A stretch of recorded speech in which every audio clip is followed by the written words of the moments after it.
विविध शहरातल्या टॉप 9 बातम्या पाहूयात। नंदुरबार जिल्हा परिषद आणि पंचायत समितीसाठी आलेल्या 19 हरकती निकाली काढल्यामुळे गट आणि गणांची अंतिम रचना निवडणूक आयोगाला दिली जाणार। निवडणुकीचा मार्ग सोपा झाल्याने इच्छुक उमेदवारांकडून तयारीला सुरुवात। चाळीसगाव कृषी उत्पन्न बाजार समितीमधील नोकर भरतीला स्थगिती। जिल्हा उपनिबंधकांकडून नोकर भरतीला स्थगिती। बाजार समित्यांमधील नोकर भरती धोरण निश्चित होईपर्यंत स्थगिती। कराडमध्ये एका दुचाकीवर 2 नंबर प्लेट आढळल्या। नो पार्किंगमधून कारवाई केलेल्या गाडीवर 2 नंबर प्लेट आढळलेल्या आहेत। पोलिसांकडून गाडी मालकाचा तपास सुरू।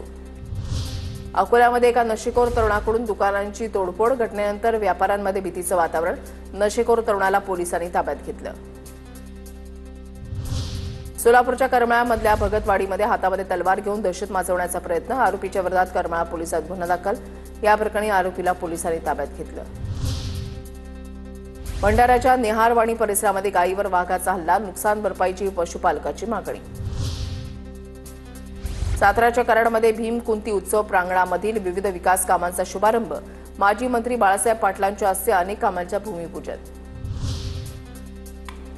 कराडच्या बनवडी फाट्याजवळ घरगुती गॅस सिलेंडरचा अनधिकृत साठा जप्त। कराड पुरवठा शाखेची कारवाई।